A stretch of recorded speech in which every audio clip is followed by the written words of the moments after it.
આપણે ઘરમાં સ્વિચ પાડીએ અને તરત જ લાઇટ ચાલુ થઈ જાય. કેટલું સરળ લાગે છે નહીં?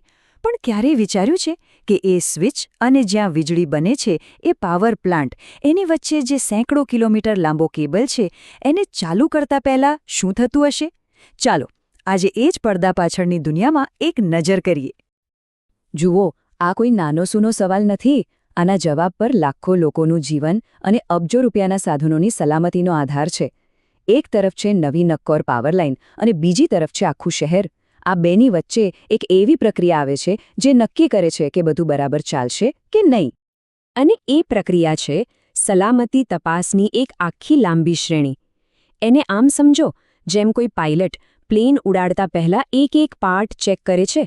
બસ એ જ રીતે એન્જિનિયરો આ પાવર કેબલમાં વીજળીનો પહેલો ઝટકો આપતા પહેલાં એને ઉપરથી નીચે સુધી તપાસે છે. અહીં ભૂલ કરવાની કોઈ ગુંજાઈશ જ નથી. હા, કોઈ સામાન્ય ચેકલિસ્ટ નથી હો. આ તો એક જાતનું સુરક્ષા કવચ છે જે મોટી દુર્ઘટનાઓને થતાં પહેલાં જ રોકી દે છે. આ ચેકલિસ્ટ પર લાગેલું દરેક ટીક એ વાતની ગેરંટી છે કે સિસ્ટમ ચાલશે. એટલું જ નહીં, પણ એકદમ સુરક્ષિત રીતે ચાલશે. સારું, તો ચાલો આખી પ્રક્રિયાના પહેલા સ્ટેપમાં જઈએ. ફિઝિકલ ટેસ્ટિંગ, એટલે કે કેબલને નરી આંખે તપાસવો. અહીં બધું જ, શાબ્દિક રીતે બધું જ, પરફેક્ટ દેખાવું જોઈએ. તો આમાં શું જોવામાં આવે છે? જુઓ, પહેલું, કેબલનો પ્રકાર અને એની સાઇઝ સાચી છે કે નહીં, કારણ કે ખોટો કેબલ લગાવ્યો તો આખી મહેનત પાણીમાં. બીજું, કેબલ પર કોઈ ઘસરકો કે નુકસાન તો નથી ને? એક નાનકડો કાપો પણ ભવિષ્યમાં મોટી આફત નોતરી શકે છે. અને એ જ રીતે એને બરાબર વાળ્યો છે કે નહીં, એનો રસ્તો સાફ છે કે નહીં, અને એના પર સાચા લેબલ લાગેલા છે કે નહીં. આ બધી નાની નાની લાગતી બાબતો જ મોટી દુર્ઘટનાઓને ટાળે છે. આપણે સાંભળ્યું છે ને કે કોઈ પણ સાંકળ એની સૌથી નબળી કડી જેટલી જ મજબૂત હોય છે. પાવર કેબલ સિસ્ટમમાં એ નબળી કડી બની શકે છે એના જોઇન્ટ્સ અને એના છેડા. એટલે જ એ સુનિશ્ચિત કરવું પડે છે કે દરેક જોડાણ એટલું જ મજબૂત અને સલામત હોય જેટલો આખો કેબલ છે. આમાં કોઈ પણ પ્રકારની બાંધછોડને સ્થાન નથી. આ વાત કદાચ નાની લાગશે, પણ કેબલને જો જરૂર કરતાં વધારે વાળી દેવામાં આવે તો એની અંદરના તાર પર જોરદાર દબાણ આવે છે. એવું સમજી લો કે પાણીની પાઇપને વધારે પડતી વાળી દઈએ તો શું થાય? કાં તો પાણીનો ફ્લો અટકી જાય અથવા પાઇપ જ ફાટી જાય. અહીં પણ બરાબર એવું જ જોખમ છે. ચાલો, તો ભૌતિક તપાસ તો પૂરી થઈ. કેબલ બહારથી એકદમ બરાબર લાગે છે, પણ હવે સમય છે જોવાનું કે વીજળીનો રસ્તો માત્ર દેખાવમાં જ નહીં, પણ અંદરથી પણ બરાબર છે કે નહીં. આને કહેવાય ઇલેક્ટ્રિકલ પાથ ચેકિંગ. હવે વાત કરીએ અર્થિંગની. અર્થિંગ એટલે ઇલેક્ટ્રિકલ સિસ્ટમનો સેફ્ટી ગાર્ડ કહી શકાય. એનું કામ બહુ સરળ પણ જીવન બચાવનારું છે. માની લો કે કોઈ ગરબડ થઈ અને વીજળી ખોટા રસ્તે વળી, તો અર્થિંગ તરત જ એ વધારાના કરંટને પકડીને સીધો જમીનમાં ઉતારી દે છે. આનાથી માણસો અને મોંઘા સાધનો બંને સુરક્ષિત રહે છે. આ બે ટેસ્ટને સમજવા માટે એક સરસ ઉદાહરણ છે. કન્ટિન્યુઇટી ચેક એ ખાતરી કરે છે કે પોઈન્ટ A થી પોઈન્ટ B સુધીનો હાઇવે બનેલો છે, મતલબ કે રસ્તો ક્યાંય તૂટેલો નથી. જ્યારે ફેઝિંગ ચેક એ ખાતરી કરે છે કે આપણે સાચા હાઇવે પર સાચી દિશામાં જઈ રહ્યા છીએ. જો એક પણ ગડબડ હોય તો અકસ્માત પાક્કો. તો અત્યાર સુધીમાં આપણે શું જોયું? કેબલની બહારની બનાવટ તપાસી, એના કનેક્શન પણ ચેક કરી લીધા. બધું જ બરાબર છે.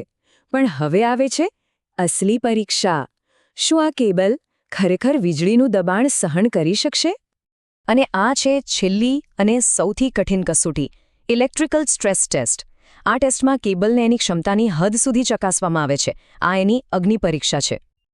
આ ટેસ્ટની શરૂઆત થાય છે કેબલના સુરક્ષા કવચ, એટલે કે એના ઇન્સ્યુલેશનની તપાસથી. ઇન્સ્યુલેશનનું મુખ્ય કામ વીજળીને કેબલની અંદર જ સીમિત રાખવાનું છે. તો આ ટેસ્ટ એક ખાતરી કરે છે કે એ સુરક્ષા કવચમાં સહેજ પણ તિરાડ નથી જ્યાંથી કરંટ લીક થઈ શકે. અને આ કોઈ નાની સૂની તપાસ નથી. આ ટેસ્ટમાં કેબલ પર 5000 વોલ્ટ જેટલો જબરદસ્ત હાઈ વોલ્ટેજ આપવામાં આવે છે. સમજવા માટે કહું તો આપણા ઘરમાં આવતા વોલ્ટેજ કરતાં લગભગ 20 ગણો વધારે છે. આ એક રીતે કેબલનો પ્રેશર ટેસ્ટ છે, એ જોવા માટે કે શું તે આટલા ભારે દબાણમાં ટકી શકે છે કે નહીં. અને આટલી બધી મહેનતનો હેતુ બસ આ એક વાક્યમાં સમાયેલો છે: ઇન્સ્ટોલેશન પછી ઇન્સ્યુલેશનની મજબૂતાઈ સુનિશ્ચિત કરવી. આ ટેસ્ટ પાસ થાય એટલે સમજો કે કેબલને ગ્રીન સિગ્નલ મળી ગયું કે તે હવે લાખો ઘરોને સુરક્ષિત રીતે વીજળી પહોંચાડવા માટે તૈયાર છે. તો સવાલ એ થાય કે આટલી બધી માથાકૂટ શા માટે? આટલી ઝીણવટભરી તપાસ પાછળનું મોટું કારણ શું છે? ચાલો હવે એ સમજીએ કે આ બધું શા માટે આટલું બધું જરૂરી છે. જો આ દરેક ચેક એક પ્રકારનું વચન છે. સુરક્ષિત રીતે પાવર ચાલુ કરવાનું વચન, ઇન્સ્યુલેશન તૂટશે નહીં એનું વચન, કેબલ વર્ષો સુધી ભરોસાપાત્ર રીતે કામ કરશે એનું વચન અને સૌથી અગત્યનું, સમય પહેલાં કોઈ મોટી ખરાબી નહીં આવે એનું વચન. આ બધા વચનો ભેગા મળીને એક મજબૂત અને વિશ્વસનીય પાવર સિસ્ટમ બનાવે છે. એટલે શરૂઆતમાં કહ્યું એમ, આ માત્ર એક કાગળ પરની ચેકલિસ્ટ નથી. આ તો એ મજબૂત પાયો છે જેના પર આપણું આખું આધુનિક જીવન ટકેલું છે.